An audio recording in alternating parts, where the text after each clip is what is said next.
কাইনেমেটিক্সে কিছু problem solve করতে গিয়ে আমাদের কিছু বেসিক প্রবলেম ফেস করতে হয়, কারণ আমাদের কিছু ম্যাথমেটিক্যাল কনসেপ্ট অ্যাপ্লাই ছাড়া ওই প্রবলেমটাকে সলভ করা সম্ভব হয় না। আজকে সেরকমই একটি প্রবলেম আমি তোমাদের কাছে নিয়ে আসবো, যে প্রবলেমটা সলভ করার জন্য আমরা ম্যাথমেটিক্সের একটা স্পেশাল কনসেপ্ট ইউজ করবো, কোয়াড্রেটিক ইকুয়েশন। প্রবলেমটা হলো, ধরো এক ব্যক্তি একটা বাসের দরজা থেকে 9 মিটার পেছনে আছে। যখন বাসটা স্থির অবস্থা থেকে একটা সুষম ত্বরণে যেতে আরম্ভ করলো, তখনই ব্যক্তিকে বাসটাকে ধরার জন্য দৌড়াতে হবে। এখন প্রশ্ন হলো, লোকটা কত বেগে দৌড়ালে কখন এবং কোথায় ওই বাসটিকে ধরতে সক্ষম হবে। এখন এরকম তো নয় যে ওই ব্যক্তি বাসটাকে ধরার পরে বাসটা থেকে নেমে আবার বাসটা ধরার জন্য দৌড়াতে আরম্ভ করলো, এটা অবস্থা। তাহলে এটা বলা যেতেই পারে যে ওই ব্যক্তি বাসটাকে ধরার জন্য একবারই চেষ্টা করবে। ধরা যাক এটা একটা বাস, আর এই বাসটার পেছনে এক ব্যক্তি দাঁড়িয়ে আছে। ওই ব্যক্তির দূরত্ব বাসটা থেকে 9 মিটার পেছনে। বাসটা স্থির অবস্থা থেকে যখন 2 মিটার পার সেকেন্ড স্কোয়ার ত্বরণে যেতে আরম্ভ করলো, তখন এই বাসটাকে ধরার জন্য ব্যক্তিটাকে দৌড়াতে হবে। ধরা যাক ব্যক্তিটি ভি বেগে দৌড়াতে আরম্ভ করল, এবং যখন বাসটা এস দূরত্ব অতিক্রম করেছে, তখন এই ব্যক্তি বাসটাকে ধরতে সক্ষম হয়েছে, এবং ওই মুহূর্তে বাসটা কিন্তু এস দূরত্ব অতিক্রম করেছে। এখন যে সময়ে ওই বাসটি এস দূরত্ব অতিক্রম করেছে, ওই একই সময়ে ওই ব্যক্তি যদি 9 প্লাস এস মিটার দূরত্ব অতিক্রম করতে পারে, তবেই ওই ব্যক্তির পক্ষে বাসটিকে ধরা সক্ষম হবে। এখন গতি সংক্রান্ত সমীকরণগুলোর মধ্যে প্রথমটা, যেটা আমরা জানি, S is equal to u t plus half a t square,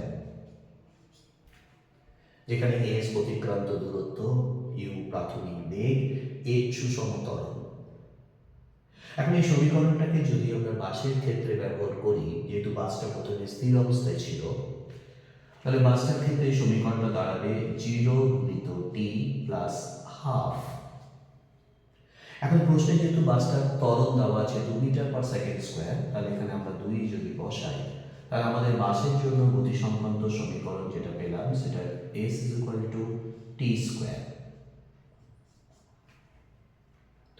এখন এই একই সময়ে ব্যক্তি কত দূরত্ব অতিক্রম করেছে, তবেই না বাসটা ধরতে পেরেছে। ওই একই সময়ে ব্যক্তি গেছে 9 প্লাস এস দূরত্ব, এবং এই ব্যক্তির সুষম বেগ যদি ভি হয়, তাহলে সেক্ষেত্রে আমরা ব্যক্তির গতি সংক্রান্ত সমীকরণ থেকে বলতে পারি 9 প্লাস এস ইকুয়ালস টু ভিটি। এই সমীকরণে সমীকরণ 1 থেকে পাওয়া এস এর মান যদি আমরা বসাই, তাহলে আমরা পাচ্ছি 9 plus t square equals to v t. Therefore t square minus v t plus 9 equals to 0। এই যে সমীকরণটা, এই সমীকরণটা থেকে যদি ভালো করে তাকাও, তাহলে দেখতে পাবে এই সমীকরণটা হচ্ছে সময়ের একটা দ্বিঘাত সমীকরণ।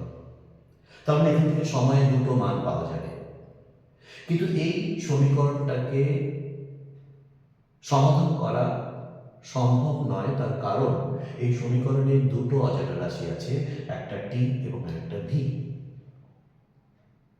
তাহলে এই সমীকরণটাকে সমাধান করতে হলে আমাদের দ্বিঘাত সমীকরণের একটা বেসিক কনসেপ্ট ব্যবহার করতে হবে। কি সেই কনসেপ্ট? আমরা জানি ax square plus b x plus c equals to 0 এই দ্বিঘাত সমীকরণের দুটো সমাধান হলো x equals to minus b plus minus root over b square minus 4ac divided by 2a, যেখানে বি স্কোয়ার মাইনাস 4ac টাকে বলা হচ্ছে ওই দ্বিঘাত সমীকরণটা নিরূপক, ডিসক্রিমিনেট। এখন এই নিরূপকটা আমাদেরকে বলে এই দ্বিঘাত সমীকরণের দুটো মানের নেচার কেমন। এখন দুটো মান যদি সমান হয় এবং বাস্তব হয় তবে এই দ্বিঘাত সমীকরণের নিরূপকটাকে হতে হবে b square minus 4ac equals to 0। এই কনসেপ্টটাকে আমরা এই কাইনেমেটিক্সের প্রবলেমটাকে ব্যবহার করব।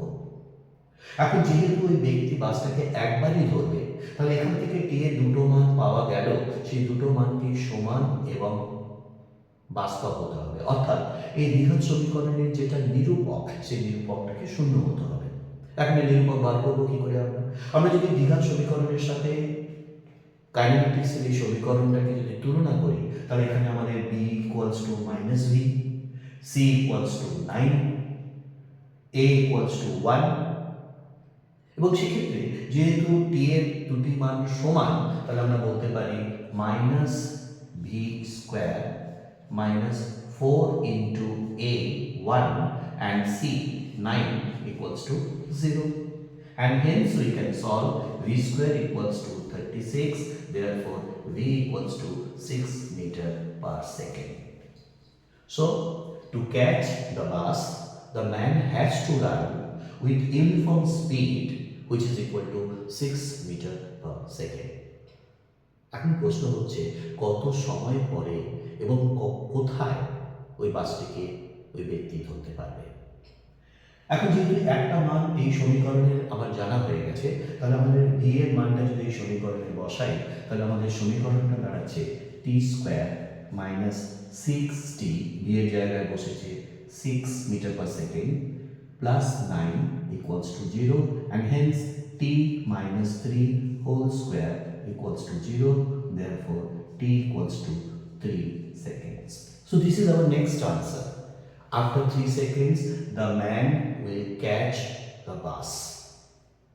Now question is where the man will catch the bus, and to get that answer we have to find s, and from these equations we can find s. From 1, if we put the value of t equals to 3, so it is 3 square equals to 9 meter. Now the complete answer is, to catch the bus, the man has to run with a uniform speed 6 meter per second, and after 3 seconds, the man will be able to catch the bus, and for that purpose, the man has to run 9 plus 9 equals to 18 meter. So this way, we have solved the kinematics problems by applying the concept of quadratic equations. So today too much. Next class again we will solve different types of kinematics problems by applying the quadratic equations. Thank you very much.